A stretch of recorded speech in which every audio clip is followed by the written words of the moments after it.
Could you say a little bit about Alice Bailey's life? Yes, a little bit. Let's see, I'll have to keep it short.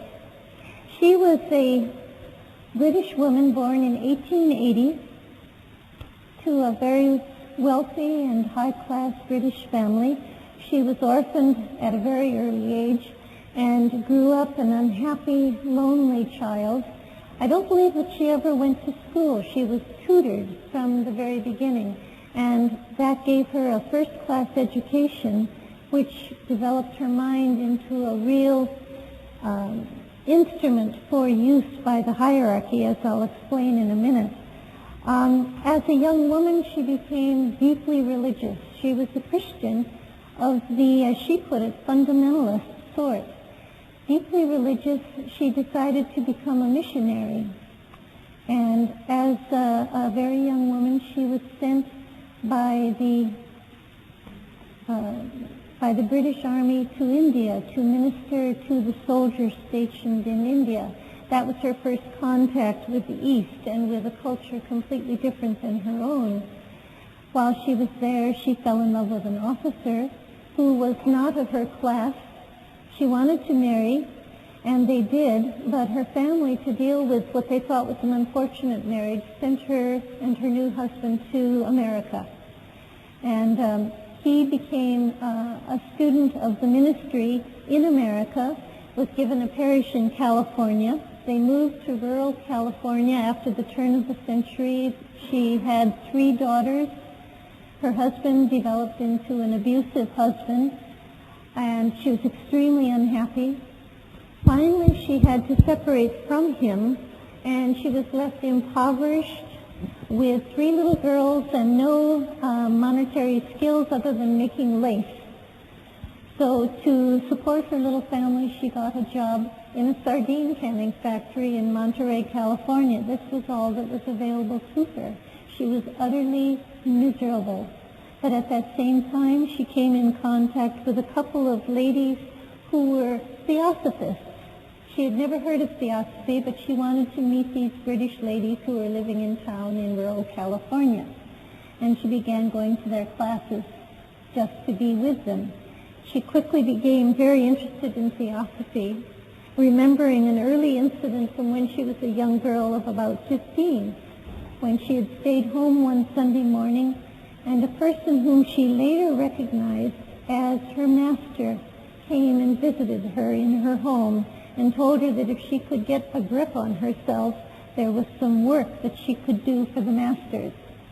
She remembered that years later when she was now a grown woman, and she became involved in theosophy, married her second husband, Foster Bailey, who was also active with theosophy, and soon after was contacted, I guess we could say, by one of the masters who wished to use her help.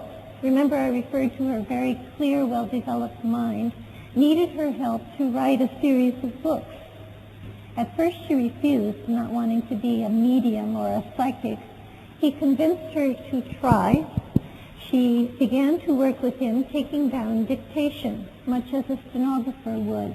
And she quickly realized that the teaching that he was giving her was extremely solid and of a very high level. And so she began to write a series of books which are published over her name.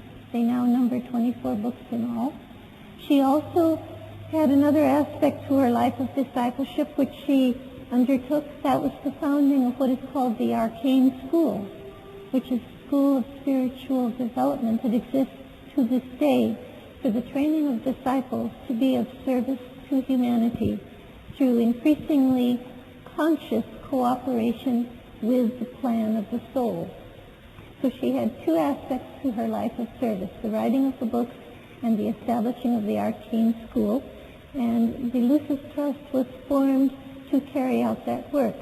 And here we are some 80 years later, still carrying on those activities.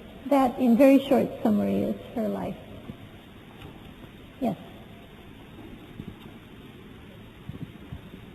Okay, thanks. does Alice Bailey give any information about how the energy of the soul came into being? Does she give any information about how the energy of the soul came into being? Yes. You mean from the dawn of time, or coming into being through a particular individual? On a bigger level, on the dawn of time, rather. Well, yes. What she writes about is also found in the Theosophical teaching, which is extremely arcane, and we have no way of verifying it. But that body of thought says that the human being exists with a mind because eons ago some great beings came to Earth from what they say is the planet Venus, bringing the principle of mind to what was eons ago basically animal man. And it was the spark of mind planted in human consciousness that awakened the human being to his soul potential. And that process is still underway today. We are talking about a vast span of time. Evolution for human beings takes millions and millions of years. But essentially it is this spark of mind that brought the existence of the soul into the early dwellers in what was animal physical bodies. Remember I said that the soul is the relation between pure spirit or divinity and form or matter. And the soul awakens through that impregnation, we could say, of spirit in form. So are you saying that humans were in existence first and then the soul came to them? Mm-hmm. Humans in the sense, I suppose, of humanoids, not human beings as we know them today, but what are called the Lemurian beings.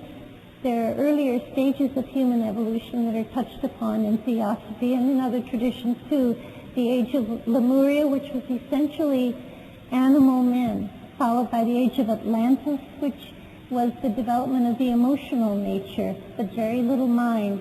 Now we are in an age in which the mind is becoming increasingly expansive and dominating. So we're talking about a vast cycle of time. Depending on individuals, this progress of development can be hastened through effort and discipline, or it can take the slow, long route of evolution. That choice is up to each of us. Those who want to undergo a forcing process can do so in order to be of service to the rest of humanity. And those are the people who are called disciples and aspirants and a few initiates. Yes. Yes. Hi. Good evening, everyone. See if I can word this properly. Okay. I've had, I would say, a very, very strong experience, and I verified it as well with someone else who's had a very similar experience. Now, I'm a bit concerned personally with what we call hierarchy and the masters coming up, and the powers of light and darkness pretty much catalyzing themselves or galvanizing themselves for something major that seems to be happening. I've experienced this as a restless feeling that everyone seems to be carrying inside of themselves, and this restless feeling seems to be accentuating, getting worse.